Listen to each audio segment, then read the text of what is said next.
sarap maging sikat. Everybody wants to be sikat. Everybody wants to be a superstar. Normal lang tayong tao. Siguro kung sa 100 tao, 99 doon ang gustong magkaroon ng pangalan sa kanilang larangan. Dito sa entertainment industry where I belong, ang hirap ng kompetensya.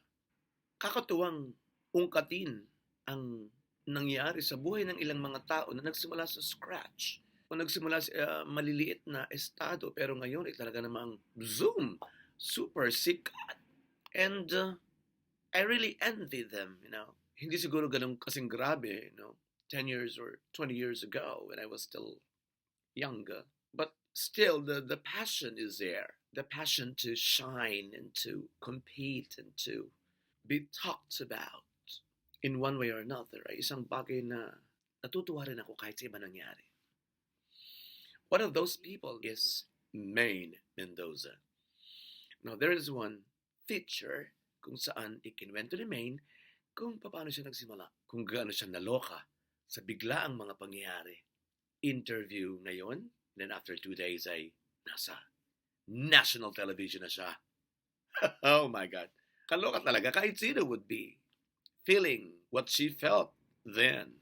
Isasalang ka kasama mo yung mga malalaking mga artista na nakikita mo lang sa TV, magiging ka-eksena mo na.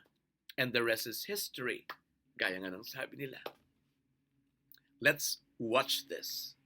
How Maine eventually got the part of Yaya Dub in Kaliserie. Kaingit to the max. But I'm happy for her. Everybody is very happy for her.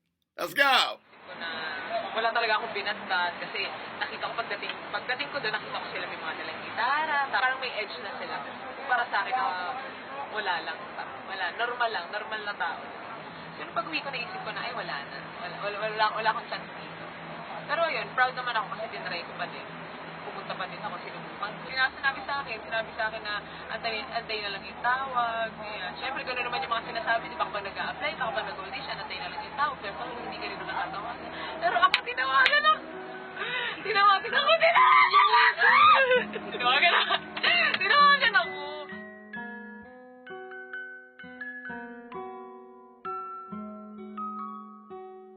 Tumawag sa akin.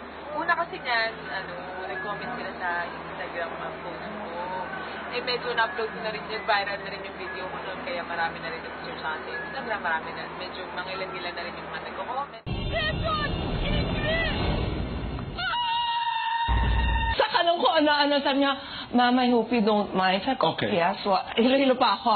I just have to know, are you pregnant? Sabi ko, no, I'm not pregnant, Doc. Nakakaloka. You are pretty. With or without makeup? Yes. Oh my God, thank you so much.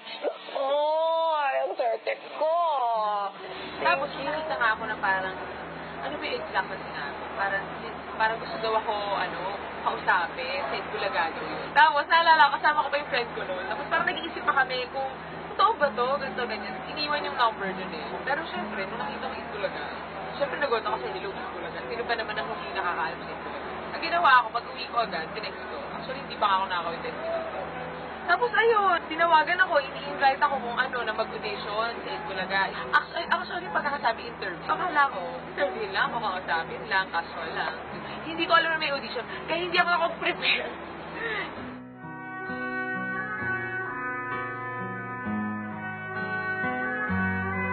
Mag-yung audition date, June 19 yun.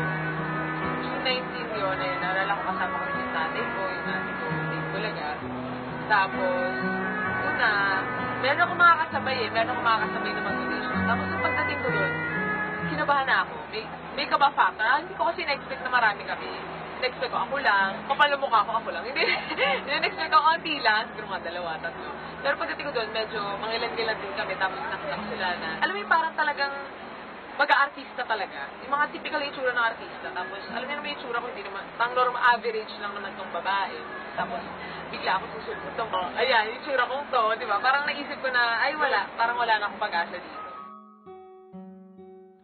Hi, May! Nung isa-isa nang tatawagin para sa screen test, ayan, tinanong ako may talent, nagpakilala, ganyan. Tapos tinanong ako may talent ako, gano'n.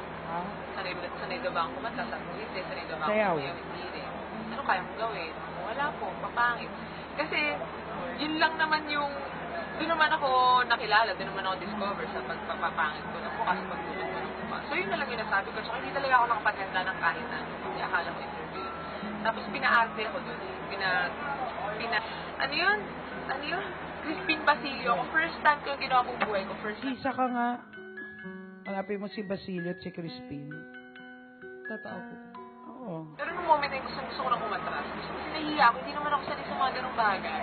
Pero syempre, nandun ako sa gitna. Nandun yung boss. Alam mo yung pag sabihan akong marke ng bali. Parang, hindi ko kaya. Nahihiya ako. Pero nandun na ako. So, ginawa ko na din. Sayang din yung chance. So, ayun. Thankful naman ako na ginawa ko. Crispin! Basilio!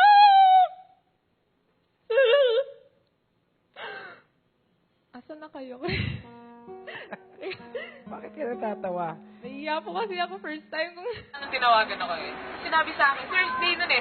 Sinabi sa akin na mag-observe daw ako sa barangay. Kasi if ever daw na makapasok ko sa barangay ako ilalagay. So, nag-observe ako, tignan ko yung environment, kung kakayanin ko ba yung init, yung tao. Tapos tingin ko naman kaya ko kung hindi naman mahirap kasi kahit hindi naman ako sanay na lubas-labas, pero ano ko lang naman sa akin mag-reach out sa mga tao, hindi naman problema yun. Yung init, carry lang din. So ayun, okay ako. Tinanong ako, sigurado ka na ba? Kasi sa Sabado na daw ako ilalabas sa mga 2 araw. Hindi ako prepared. Akala ko mga 1 linggo ba? Okay, meron ako 1 month para mag-prepare. Tapos ayun, biglang sa Sabado, 2 araw. 2 araw lang ilalabas na nila. So ayun, July 4 and the rest is history.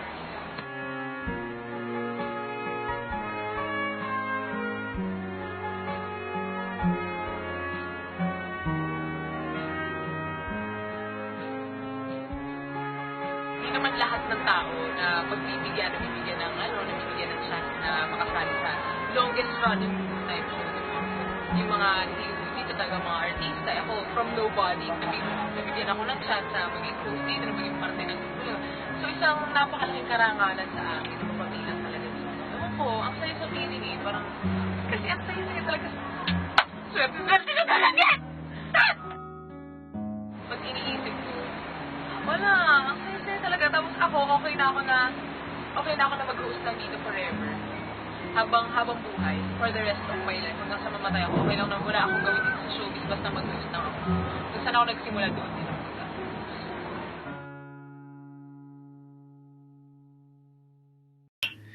Pero sa nangyari, it's not only Maine who is very lucky. Swerte din ng Itbulaga because they got her. Because Maine was able to help them in the ratings game. And I'm sure malaki pa rin ang may tutulong ni Maine para mas magpatuloy pang sumigla at tumagal ang Itbulaga sa ere. I'm definitely sure about it. Kaloka yung kanyang Crispin Basilio. Parang joker. So sa mga nagnanais yung sumikat na kagaya ni Maine, aba, sali lang ng sali. Kahit malot-lot, at least nag-try. O paano, dyan na muna kayo at meron lang akong papraktisin kasi may sasalihan ako. Okay? O diba, hindi pa ako natatawag ng pangalan, alam nyo na. Basilio Saang! Crispin Sang! Basilio sa Japan, dapat may sang. Sabay-sabay tayo. Hawak sa hair. Okay? Tawag!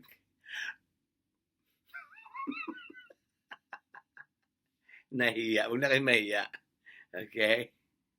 Let's go. Maghanap tayo sa labas kay Crispin at kay Basilio. At baka seswertehin din tayo. Naman. Okay, so there you have it. Once again, this is your friend Robato saying arigatou gozaimasu. Thank you.